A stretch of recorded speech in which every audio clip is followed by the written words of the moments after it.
Oi pessoal, tudo bem? Hoje eu quero falar sobre o setor de frigoríficos, que na bolsa tem 4 empresas que vale a pena prestar atenção nelas. Tá bom, vamos dar uma olhadinha?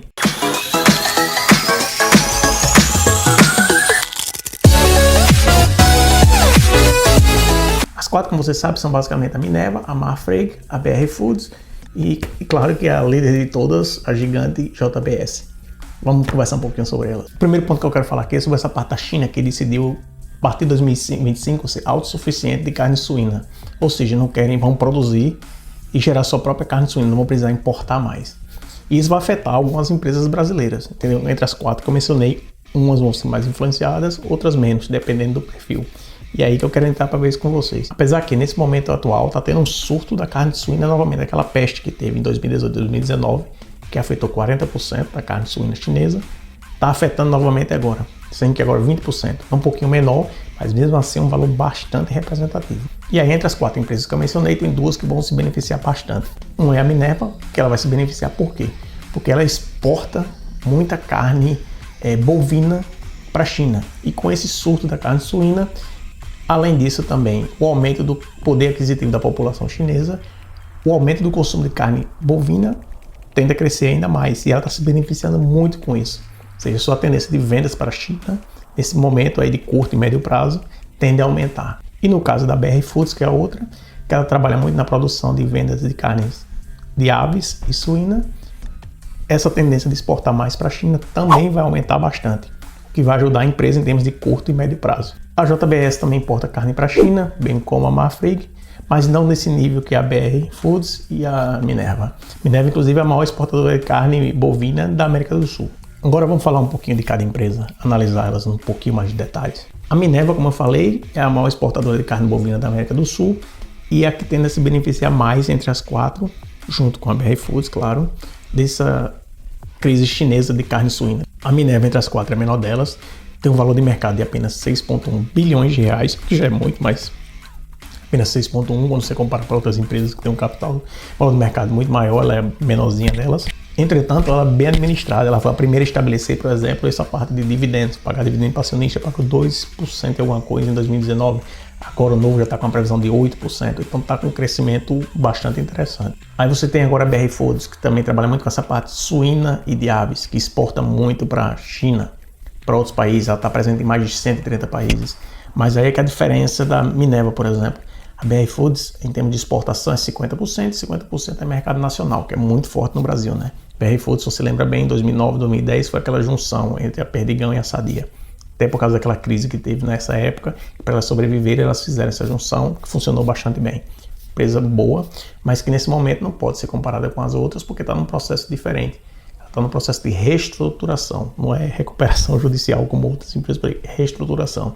Está sendo reorganizada, está no caminho certo.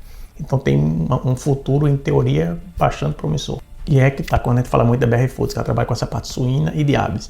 O Brasil, você sabe, culturalmente não é como na Ásia, que se consome muita carne suína, consome bem mais. No Brasil a gente consome muito mais a carne bovina do que a suína. E a BR Foods está tentando desenvolver esse mercado no Brasil, que tem muito espaço para crescer, né? Até mesmo com esse aumento muito forte do preço da carne bovina. Então é um mercado que tem grande chance de crescimento e com isso, com ela, uma grande chance de aumento do resultado. Além disso, ela tem várias partes de produtos beneficiados em comparação com as outras que só vendem um tipo de carne ou a carne que não está totalmente beneficiada. Aqueles pratos prontos que nos Estados Unidos, no Canadá, já é muito comum de se encontrar. Ela trabalha muito com isso, parte de embutido. Então, esse é um mercado também que dá um valor agregado muito maior. Então, em termos de resultado e pensamento em médio e longo prazo, é um ponto muito positivo para a empresa e para os seus acionistas. A Marfrig, agora vamos falar um pouquinho dela, é uma empresa também de bom porte, seria a segunda maior, digamos assim, em teoria, depois da JBS. Ela exporta para mais de 100 países também, tem mais de 40 mil funcionários, mas aí tem um ponto. Ela está muito vinculada ao mercado americano, muito dependente do mercado americano. Tem seus pontos positivos também, muito bem administrada. Ela fez agora uma reestruturação de dívida do hedge em dólar, foi muito bem feito, reduziu a exposição da empresa em termos da variação cambial. Tá de parabéns com isso. Se aproveitou muito com essa crise da carne bovina nos Estados Unidos. Devido ao Covid, tiveram um problema de suprir a demanda. E aí a Marfrig entrou aí e captou bem esse mercado. Ela comprou a 4ª maior produtora de carne bovina dos Estados Unidos, o que ajudou também bastante a empresa em termos de resultado. Só que é que tá, né? Ela apresentou um grande resultado em 2020 e aí os números estão aparecendo coisas de outro mundo, como você vai ver aqui daqui a pouco. Mas não é bem assim, mas também de toda forma muito positivo. Por exemplo, o faturamento de 2020 foi 180% maior em relação a 2019. Basicamente, devido a tudo que a gente falou aqui antes. É algo impressionante. Lucro, teve um lucro acima de 4 bilhões. Tá bom? Muito influenciado por tudo que a gente já mencionou aqui novamente. Dólar, mercado americano e tudo mais. Acredito que esse resultado de 2000 vai acontecer novamente 180% de aumento? Não, acho que não. Vai ter um resultado positivo bom também. Não vai chegar nesse patamar, mas vai chegar num resultado bastante representativo. Aí a gente fala um pouco em termos de valor de mercado. Um grande exemplo é a BR Foods, que já chegou a valer 70 bilhões de reais e hoje vale 19 bilhões. Então, essa diferença, se você transforma 19 bilhões em dólar, dá 3 bilhões de dólares. Faz sentido uma empresa como a BR Foods só valer 3 bilhões de dólares, uma empresa que exporta para mais de 130 países. E quando você pensa em diversificação de risco, sua carteira de portfólio aí, pô, ela está diversificada, está em 130 países, quer diversificação maior do que essa. Tem uma crise nos Estados Unidos, mas vem para a China. Tem problema na China, mas está nos Estados Unidos, está na Inglaterra, está na Ásia, está no Oriente Médio. Então é uma empresa bem diversificada. Então essas empresas estão bem posicionadas. Outro ponto, por exemplo, voltando novamente para a BR Foods, o presidente é o Pedro Parente, que já foi presidente da Petrobras há algum tempo atrás, que saiu naquela época da crise dos caminhoneiros. O cara que sabe o que está fazendo, gerencia bem a empresa. Ou seja, em termos de acionistas, o futuro está promissor também, se você está querendo investir em médio e longo prazo. Curto prazo fica mais complicado. Em 2020 a empresa lucrou 1,8 bilhões, um crescimento em torno de 14% em relação a 2019.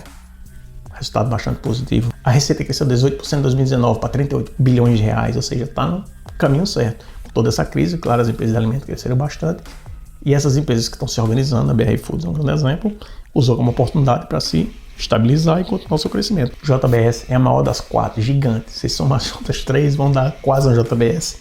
Então não tem nem o que falar muito. E aí até para comparar ela, não vou comparar ela com essas outras 3, que é uma coisa que não é tão legal. Vou comparar com uma empresa americana para a gente ver o patamar que a JBS está. Empresa que gera muito caixa, muito estável, boa receita, está tendo lucro. A JBS está presente em mais de 100 países também, bem diversificada. Como você vê, essas empresas estão bem diversificadas. E aí, vamos comparar um pouquinho as empresas em termos de ação, de mercado, de valor, só para a gente finalizar isso aqui e ter algo mais para comparar. Então vamos dar uma olhadinha aqui nas empresas. Vamos começar pela Minerva, pela menorzinha delas. O ticket é o BEEF, esse site é o Status Invest que eu sempre uso, gosto bastante dele. O valor atual de 11,20, máximo das 52 semanas, 13,39. Aqui está o dividend yield, que foi o último que foi pago, 2,68, mas agora o dividendo vai subir para 8%, um crescimento forte, valorização, como você está vendo aqui. O setor está no caminho certo, gosto muito disso, tá galão de 100%, dividend yield está aqui. O PL dele está de 8,83, quando você compara, por exemplo, com a da JBS, a JBS está 18, se eu não me engano, a gente vai olhar mais na frente. Então, e aqui o valor sobre o VP, o preço sobre o VP. Lembrando que essas empresas geram muita receita, então é um pouco difícil de analisar por aqui, por isso que eu sempre analiso em termos de PL. Você vê aqui também o ROIC, que é o Return on Invested Capital, que é o retorno do capital que foi investido, 13,90%, um valor bastante saudável. Dividendos, que você está vendo aqui, free float de 43%, normalmente eu gosto quando está acima de 80%, valor de mercado de 6,1 bilhões de reais, um pouquinho acima de 1 bilhão de dólares. Para uma empresa como essa, nossa, incrível, não é? Vamos olhar a próxima. BR Foods está aqui. Como você está vendo aqui, valor de 24,30, máximo de 52 semanas, 25,62. E aqui você está vendo a valorização de 27%, 1% negativo. Isso aqui já é um mercado refletindo esse aumento da demanda chinesa de carne suína. Paga longo de 100% também. OPL 14. Você volta para a Minerva. Você vai ver aqui 8. Lembrando, isso aqui é um investimento em termos de perfil um pouco diferente, né? Que essa aqui está na parte de reestruturação no momento. P sobre VP 2,24. Vamos olhar o ROIC de 8,34. Você lembra que o anterior estava em 13,90. Empresa boa também. Analisar aqui em termos de números. Valor de mercado 19 bilhões de reais para uma empresa que já chegou a valer 70 bilhões e os fundamentos continuam bons. Então tem muito espaço aqui para crescer. Em teoria, tá? O mercado a gente nunca se sabe. Vamos olhar a Marfrig agora. Aqui 19,30, máximo das últimas 52 semanas 19,30, então está no valor de máximo. Tem que se prestar atenção. Dividend yield de 1%, valorização 108%, como você está vendo aqui. muito devido ao resultado do ano passado, como a gente conversou, crescimento de 180%, vinculado ao mercado americano, com muita força lá. E aí o mercado já reflete, né? Como você está vendo aqui. Tagalong 100%, dividend yield está aqui, OPL 4,16. Isso aqui é muito por causa do lucro do ano passado, que foi enorme, né? Cresceu 180%, então esse P sobre L aqui, o PL deve subir um pouco esse ano, porque eles não vão conseguir, na minha opinião, repetir esse 180% de crescimento. P sobre VP, 3,91, bastante saudável. ROIC de 23,40%, é basicamente, novamente, baseado nesse 180% de crescimento do ano passado. Então esse valor aqui também tende a reduzir um pouco. Vai no valor de mercado. 13 bilhões de reais, muito barato também. Free float 51,85%. Bem, tudo bem. Vamos para a maior de todas, a JBS. 34,51, máximo das outras 52 semanas. Você vê, né? O mercado já está em cima. Quando você vai olhar, já passou o barco. Por isso que você tem que ser rápido e analisar e estar sempre olhando o que está acontecendo.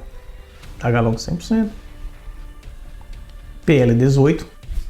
Tá vendo aqui? Preço sobre lucro 18. PEG, o rate que eles fizeram, 78 negativo. P sobre VP de 1,99 não está tão alto assim, em teoria.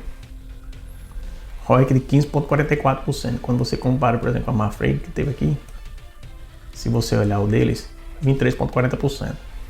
Então, por isso que eu estou falando, tem que saber analisar isso da forma correta. Bem, vamos comparar ela aqui.